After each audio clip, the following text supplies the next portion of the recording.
Hi, this is Andy Collin and Chris Pomeroy with Growing Up Aspen, a Joiner's Table podcast with a student we went to school with, Stacey Kalkowski, who had a trip through Hollywood and is now a professor at one of UAE's oldest college universities. Tell me more about, you said you worked in the film industry too, huh? I did. Well, do you want me to give you kind of my journey from Aspen? Yeah, absolutely. Let's hear about it. Okay. So, I was never a great student in high school. I of course, like Jill Meskin, who was like my closest friend back then, was, top of the class. But me, no, I was always like, if I enjoyed it, I got good grades. So my grades were not like stellar to go to university or anything. And I couldn't wait to get to California. So I just moved to California and went to a community college up in Santa Rosa, which is just north of San Francisco. Yeah. I had no idea what I wanted to do with my life. I was just taking classes and trying to figure it all out. And I ended up taking this television class and I loved it. And my teacher got me an internship at the Daily News in town. And so I started off working there on cameras for the Daily News, and then I started stage managing for the news there. And after that, because I decided, that's what I want to do, I transferred to Long Beach State, down in Long Beach, and finished out in the film, television, radio program there with like a screenwriting, like I had a double major of screenwriting and film. Cool. And then I jumped into the film industry. And the guy who gave me my first job, used to live across the street where Brian Sachs then moved in that house. Huh. The Goodmans, they used to live there, and they used to babysit me when I was little. Oh, wow. Dean and Greg Goodman. Greg's a big producer now. He produces things. He produced like Three Kings. I know he just did another movie, and I don't really know. I don't keep up too much with his career, but I know he does big films now. But he got me my first production assistant job. What was the job on? What was it? Oh, the titles of movies when you work on them always change in release. Yeah, so that's true. I feel like it might have been called like Summer Camp or A Pig's Tale or something like this. Okay. So it was a film, but it was sort of a mid-range film, probably. It was I think it was a kids movie. Okay. I was running around so much. He hired me first as a runner. So that's how I kind of discovered Los Angeles, because I was living in Long Beach at the time. So I was everywhere by the end of this movie, because I was picking up scripts, delivering this, buying food, doing, whatever you had to do as a production assistant, you did it, right? Yeah. And then we ended up going to Big Bear and filming there. So then I got to be on set for my first time, and that was pretty cool. So I just pulled up your IMDb, fired up, and some of these movies. And we need to get you on our other podcast too. Well, Andy and I have another one specific to movies and TV production.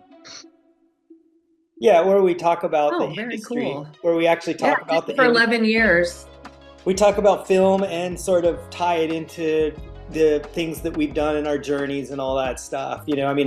I entered into the commercial world with commercial animation with, the California Raisins, and Jim Blashfield did the music videos, those really cut out, cool, Tears for Fears, Seeds of Love, that kind of stuff. And so that's how I got my foot in the door. But in doing so, I ended up working on like Gus Van Sant's film My Own Private Idaho and doing some things. And so it's fun to talk about the industry, because it's like you said, you're slow and then you're fast. It's kind of like a cop. You're either drinking coffee or you're scraping up the highway. The industry is such a machine when you're in it, and it's fun to sort of talk about that in a plain common sense. So that's what that podcast. Yeah, it is. It was really like wild ride. I loved it. It's a love-hate thing. You love it and you hate it, because it's a big political animal as well. And that's what I really hated about it, was all the politics involved. Yeah. And I was a freelance first assistant director, and what happens is you're constantly searching for your next job while you're on your current job, it's and it's all who you know. So you it's just the gig economy. Yeah. And so after a while, I just got kind of tired of it. I was like, oh, maybe I can go somewhere with less politics. So we go from Aspen to LA, and then now tell us how you ended up where you are now. Well, after I decided, I started in between films taking art classes, and I thought, I always wanted to do art when I was in high school, and my parents tried to push me into marine biology. Parents don't want you to do art. As I was doing these classes, I thought, maybe I can go and get my graduate degree in art. And so I did. And that's when I decided to leave the film industry and just go into that, and got my graduate degree. I went to RIT for a while in New York, and then in Rochester, New York, and then came back to Cal State LA and finished up. And then I started teaching at Cal State LA and a couple of other places there. And then I got a call one day. It was weird because this call that I got, I thought it was fake, honestly. It was a message on the machine, and it was, back when we had machines, and it said something like, we want to hire you in the UAE in Abu Dhabi. And I thought it was fake, honestly. And they said, well, we'll call you again tomorrow at this time. And I was at home when they called, and I let it ring for a long time, and I thought, what if it's something, what if it's something cool?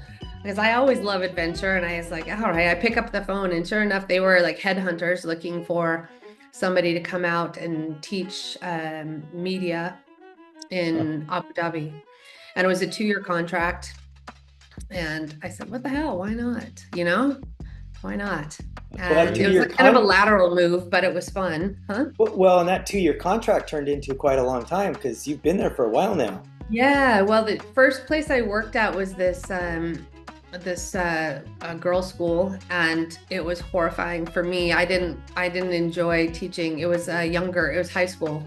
Right. And, I knew that wasn't for me. It was just, it was, I'm a much more independent thinker, and these kind of schools, they're very, all over the world, they're all the same, this kind of thing, where they're looking over your shoulder constantly. And I was like, I can't teach editing and teach this with this kind of chaos.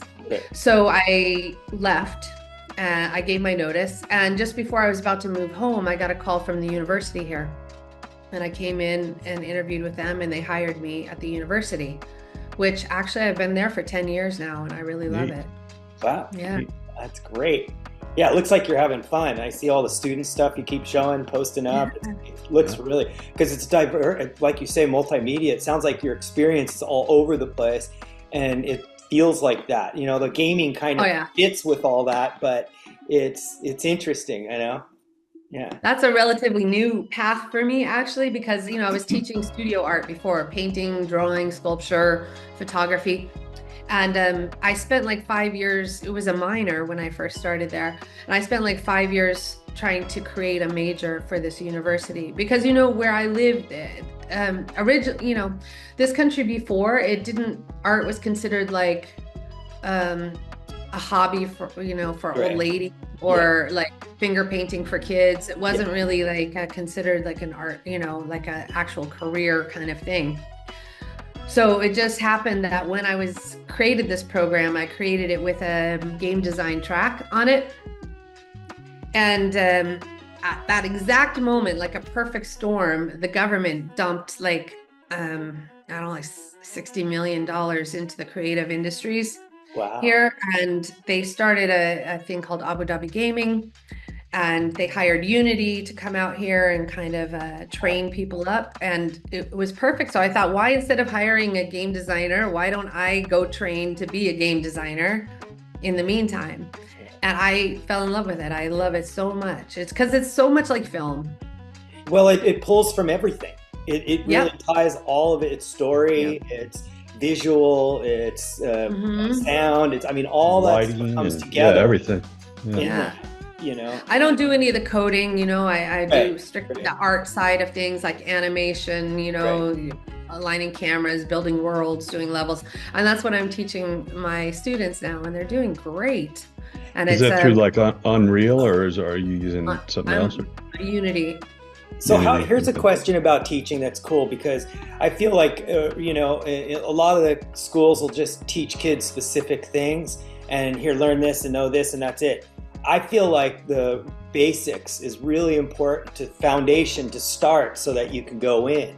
So it is the sculpture, it is the painting, it is all that stuff, because you have to think about how to get what you want so that when you go into the digital world, you kind of have to apply the same philosophy and theories but inside, so if you don't understand it, it's almost like you're missing a few cues on how to think through problem solving and whatnot. How do you? Yeah, that's exactly the way this was designed, actually. So I designed it so that you would have to take level 1 and 2 of every single thing. So they'd have to take first drawing, then painting, sculpture, photography, and digital design 1, and then level 2s. And then their level 3, they get to choose 2 and then move forward into their final senior projects and out. So it is, you designed it to go do that for a purpose on that. Exactly. That's awesome. Very cool. Yeah. That's awesome.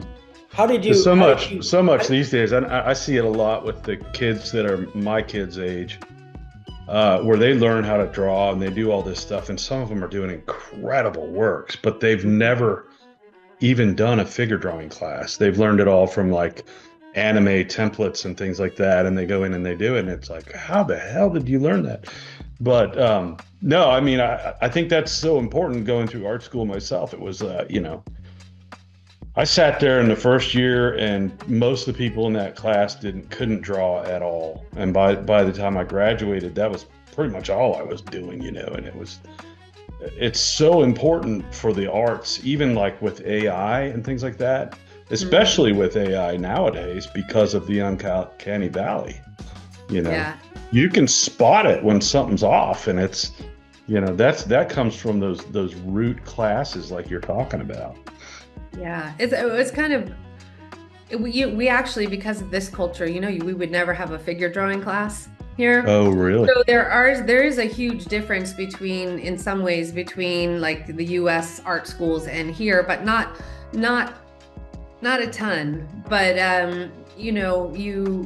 you cover things in your slide lectures. I mean, you would never do that, right? In the US, you would see everything. So like if I'm showing you like the Woman of Willendorf, for example, right? We always cover certain areas, really? But really? and here I teach men and women separate. So we have a male campus and a female campus, and they don't mix. So they are starting to in this country mix.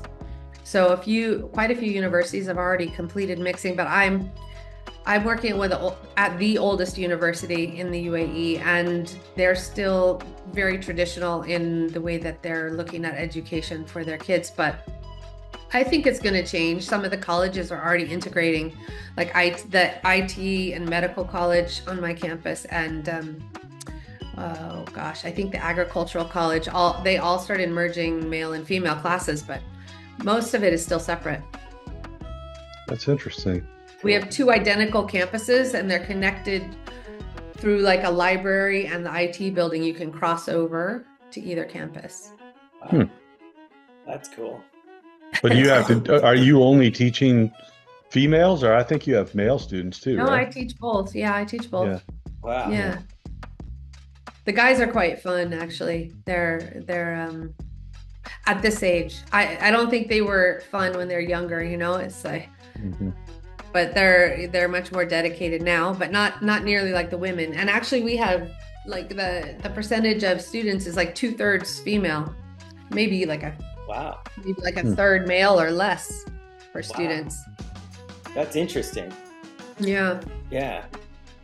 Well, I think that's all over globally. I think there's more women going to university now than men. I think that's some of what's going on in the world right now too.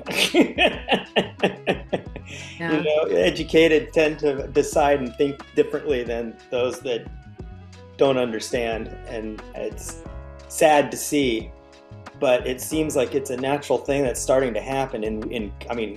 America's one place, but it's all over. It's globally. I think higher education is shifting. I think that universities are.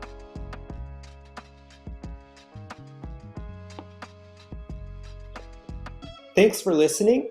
The authors of Growing Up Aspen would like to thank you, and would like to also thank the Aspen Times and the Aspen Daily News for giving us materials for our book, Growing Up Aspen, Adventures of the Unsupervised, which you can get at twistandturnpress.com and any local bookstore. Thanks.